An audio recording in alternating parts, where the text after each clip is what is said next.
Get Up Nation. My name is Ben Biddick. I am the creator and host of the Get Up Nation podcast, where I serve individuals, organizations, and societies to develop and sustain resilience and perseverance. I'm the co-author of Get Up, The Art of Perseverance, with former Major League Baseball player and CEO of Lurong Living, Adam Greenberg. The Get Up Nation podcast is brought to you in partnership with GotYourSixCoffee.com, where Navy veteran Eric Hadley is committed to serving first responders, veterans, and their families through a variety of nonprofit organizations. No stranger to adversity, Eric has fused necessity of coffee with his passion for public service. You're already purchasing coffee. Why not empower your coffee with purpose? Why not purchase coffee that not only has your six, but also has the backs of those who don a uniform of service for our communities and great country? Learn more about Eric and his freshly roasted, award-winning coffee at GotYourSixCoffee.com. Welcome to this episode of the Get Up Nation podcast. Recently, I had the great honor of speaking with Lama Palden Drolma. She is a licensed psychotherapist, spiritual teacher, and coach. She studied Buddhism in the Himalayas with some of the preeminent Tibetan masters of the 20th century, including Kalu Rinpoche, who authorized her to become one of the first Western lamas. She is the founder of the Sukhasiddhi Foundation in Fairfax, California, and is the author of the new book from New World Library called Love on Every Breath, Tonglen Meditation for Transforming Pain into Joy. Lama Palden shares how, regardless of our religious tradition, background, or non-religious tradition, this 1,000-year-old spiritual practice described in her book opens the heart to uncover our innate, awakened love and wisdom, allowing it to thrive. Please join me in welcoming Lama Palden Drolma to share how we can transform the pain that often separates us into a profound connection that bonds, unites, and liberates us. Such an honor to speak with you today, Lama Palden. I hope you received the kata scarf I sent you, and thanks for taking the time to be interviewed today. Thank you. Yeah, that was lovely. Yeah. Will you share some of the background of this 1,000-year-old meditation practice with us? Yes, thank you, Ben. That's very moving to hear where your heart has led you on your journey. So yeah, this meditation practice is from a Tibetan lineage that primarily, interestingly enough, came from two enlightened women that were in India in the 11th century. The Tibetans at that time were coming over the Himalayas into India to study Buddhism and take back the teachings to Tibet. And so this meditation is said to come from one of these women named Naguma, and then it was passed down the last 1,000 years in Tibet, and I received it in Darjeeling in India from my Tibetan master, and then I was in three-year retreat later, and we practiced this extensively, and it's very powerful for transforming the suffering that, as caring, loving people, we're always taking in from our world, from others, and also our own personal suffering. Why did you feel it was important to write this book describing this spiritual practice at this time in the West? What motivated me really powerfully is that there's so many forces trying to divide us as human beings right now, and pitting different nations against other nations, types of people, ethnicities against each other. And this practice is really about cultivating love and compassion for each and every sentient being, understanding that some of us are trying to be happy and trying to find peace, but going about it in ways that is destructive for ourselves or others. And this practice really teaches us how to open our heart, first of all, much more to ourselves, and to be willing to really be present and compassionate with our own human self and transform our own suffering and pain into love, into compassion, into joy, and so that we're also able to meet the people in our lives in that way and our world situation. And as we feel what's going on in the world and with humanity, it often can feel very overwhelming for people, and it can generate a feeling of hopelessness or helplessness.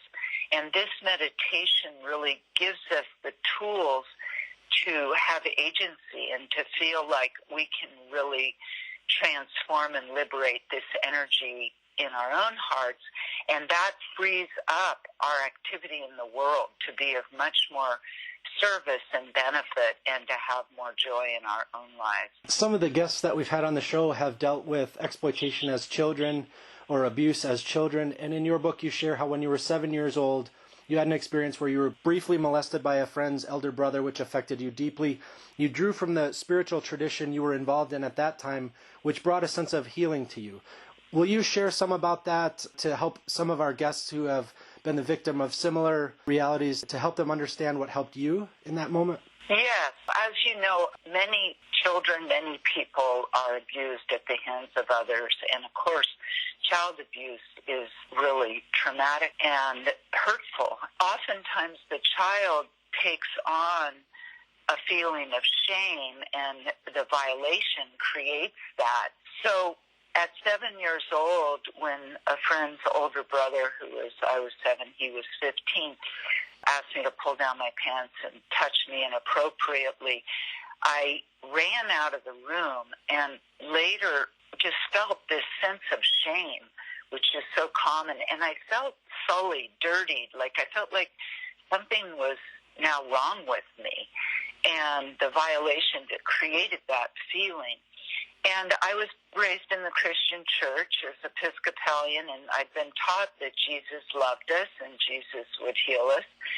So I decided to call on Jesus and pray to him. And every night before I went to sleep, I called on him and I imagined him there with me.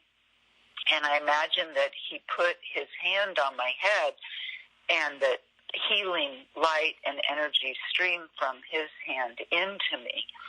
And I just did that every night. And just like in Buddhist meditation, as we do something like that repeatedly, it actually becomes not just an imagination, but it actually starts becoming very powerful. And one can actually feel this healing love and energy. And so that's what happened to me, and I really started feeling the love and healing and purifying energy that Jesus was streaming into me. And so I did that for, in my 7-year-old mind, it seemed like, I don't know how long it really was, but it seemed like I did it for a year every night before I went to bed. And then all of a sudden, I just felt like, oh, I'm okay. All that is gone. I'm fine. I'm just back to my regular self, and I'm really purified. And so I was very grateful, and I thanked Jesus for being with me, for healing me, giving me love. So that was a very pivotal experience. I didn't think of that as a meditation at the time, but later when I learned meditation, I realized that was a meditation I had just spontaneously come up with myself through hearing about Jesus. There's a quote in your book from Roger Walsh's Encyclopedia of Religions. A portion of it reads, "The idea of love has left a wider and more indelible imprint upon the development of human culture in all its aspects than any other single notion. Many notable figures have argued that love is the single most potent force in the universe, a cosmic impulse that creates, maintains, directs, informs, and brings to its proper end every living thing." Will you describe your understanding of how loving kindness and compassion are innate within people? Yes, and research is starting to show this now, that we do innately care about others. And this movement toward extending loving kindness to the world around us, to other human beings, to animals, is something that just arises spontaneously. Like, for example, in situations such as 9/11, when the first responders weren't even, really thinking about their own welfare, they just rushed to save all these people that were at risk. And we see this again and again in our world, where maybe somebody puts their life on the line to stop a shooter that is attacking other people. It's a spontaneous thing that arises in us, and it really demonstrates that our innate nature is love. And love is, in my experience, love is like a healing salve. It's like love makes everything possible. If we can bring loving kindness and compassion to our own selves, we can heal our own traumas and wounds. My book explains a lot about working with that and opening and healing ourselves. And then when we've been able to be with our own pain and trauma with an open heart and bring compassion and love to ourselves, that also frees up more and more of our capacity to bring love and compassion to others in our world, in our lives. It just makes our lives livable. It's healing, it's rejuvenating, it brings enjoyment and fun and connection and meaning. It helps all of us rise to the best we can be in this life. What happens when we are ignorant of these innate qualities, and how does this lead to grasping? Oh, really interesting question, Ben. First of all, when we don't really understand that at the core of who we are, we're wisdom-loving beings. We're innately wise, loving beings. Not understanding that, we often believe some of the negative messages we've heard. Like, say, for example, as a child, if our parents weren't loving and supportive, they may have criticized us a lot. They may have told us we are worthless or no good, and we internalize those messages, and we think that's really true. We often think there's something wrong with us, or we're damaged somehow, or we're not up to the task, or there's something innately wrong with us. And this creates a tremendous amount of suffering. Then we're farther away from who we truly are. And the spiritual path peels off the false layers to help us come into who we truly are, and to really understand and to actually be able to feel our innate goodness, our innate wisdom. And spiritual teacher's job is to help the person unfold this in themselves. And I think the grasping comes when we don't feel that innate goodness and fullness. We think that we have to get it from outside. As human beings, we're always trying to get what we want or get what we think is going to benefit us and get rid of what we think is going to not be good for us. And that's this grasping and aversion. The more we can learn to rest in the innate goodness, purity, wisdom of who we truly are, then we're able to give forth from that, and we're not thinking that that is something that we're going to get from outside of ourselves. So a lot of times we're grasping because we want to feel better, and we think that, oh, this new car is going to make me really, feel better. This new relationship is going to solve my problems, and then I'll feel good about who I am, and I'll be happy and feel good about my life. So this grasping outside of ourselves is based on an illusion, and the more we, again, can rest in ourselves and our own innate goodness, that is fulfilling. And the joy of being alive and the joy of being a human being can come forth. And then our giving qualities, our generosity, our joy and connecting and being with others and being of service can come forth. In the book, you describe an 8-step meditation process, which generally takes about 45 minutes to complete, but there is also abbreviated versions of these steps which can be performed, as you call it, on the spot when less time is available. Will you briefly share some about how your book leads the reader to live with love on every breath? Yes, the traditional practice in the 8 steps, you go through each step slowly, and this trains the mind and heart and helps connect us with ourselves and go through the steps to actually start to connect with this wisdom and love inside of ourselves.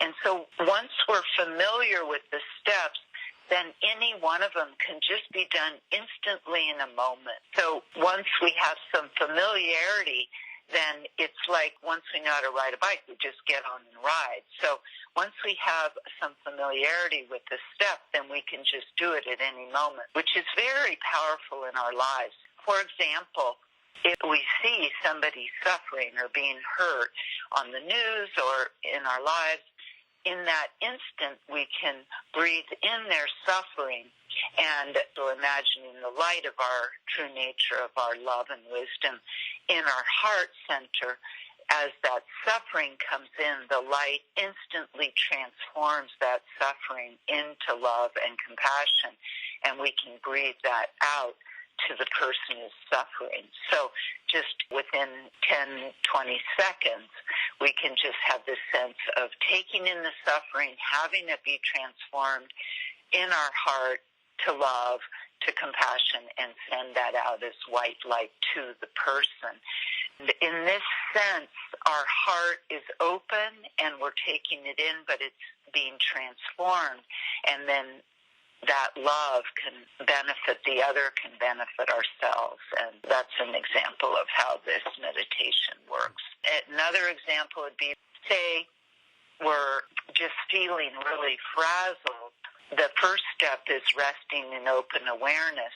And once we get the knack of that, we can just, in the moment, instantly let go of our frazzledness, let go of our irritation or whatever's there, and just simply rest in awareness in the moment. And that's like pressing a reset button on our consciousness. How important is it for people to first develop compassion for themselves before moving on to serve others in this way? Traditionally, it's considered very important, and I've also, as a therapist and in my own experience with students, saw that this is very important.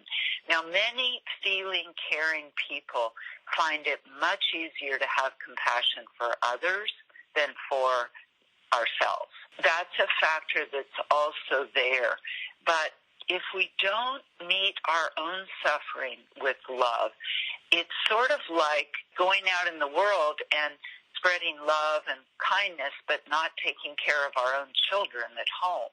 It's like from the core of who we are, we need to extend this loving kindness and compassion so that we're not ignoring who's at the center of our own mandala, which is ourself.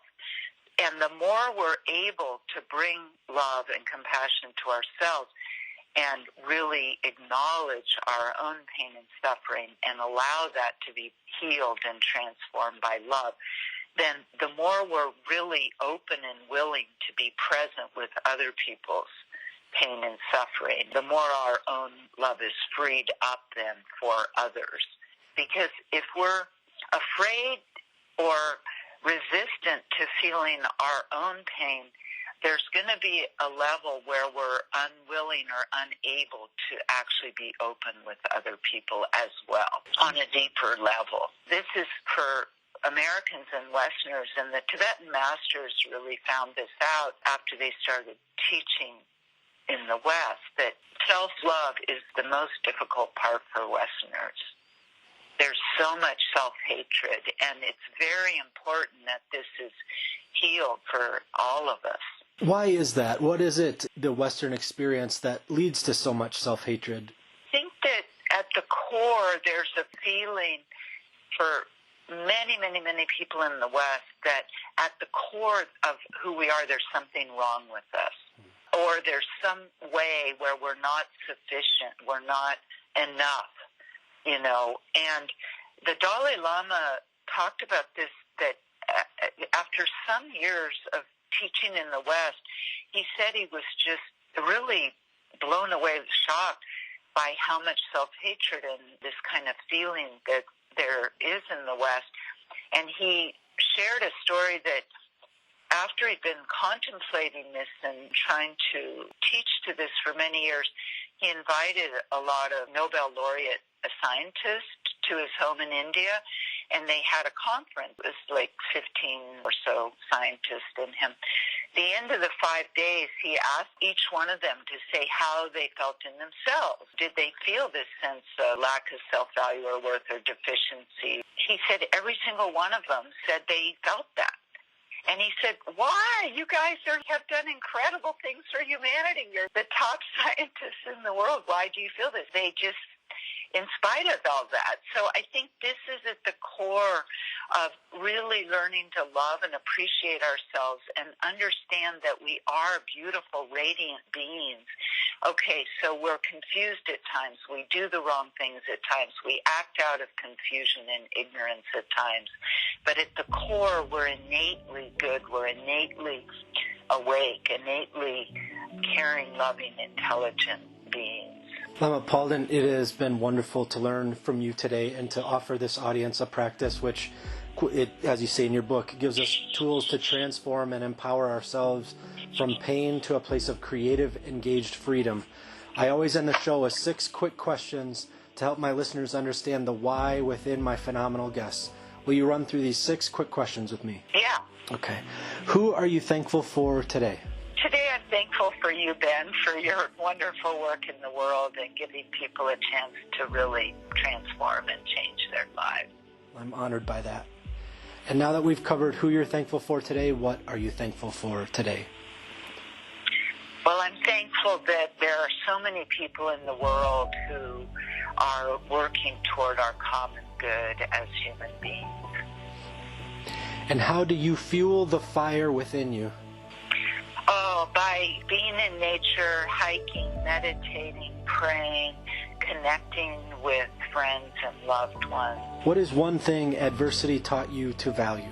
Adversity has taught me that when things are tough, even in the darkest moments I've experienced, that is also where my greatest transformation and liberation has come from. When I apply the principles of, spirituality and to myself, the greatest transformation has come through my suffering. What are you doing today you may have never thought you could? Well, I never expected to be talking with you on the radio. I never expected to be able to get this book done and out into the world. And what will you do tomorrow that you may have never thought you could? Oh, good question.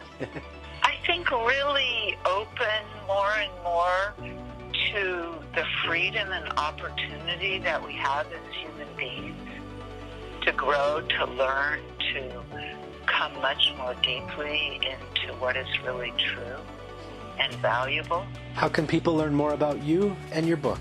My book is available on Amazon. It's Love on Every Breath, Tonglen Meditation for Transforming Pain into Joy. And my website is lamapalden.org. And I also established a Tibetan Buddhist Center here in the San Francisco Bay Area. Sukhasiddhi.org is the URL for that, and the link for that is also on my website, on lamapalden.org. With great gratitude, I just appreciate you taking time today to speak with me. Thank you. Really, truly a pleasure, Ben, to talk with you. And all my best wishes to you and all your work. Thank you.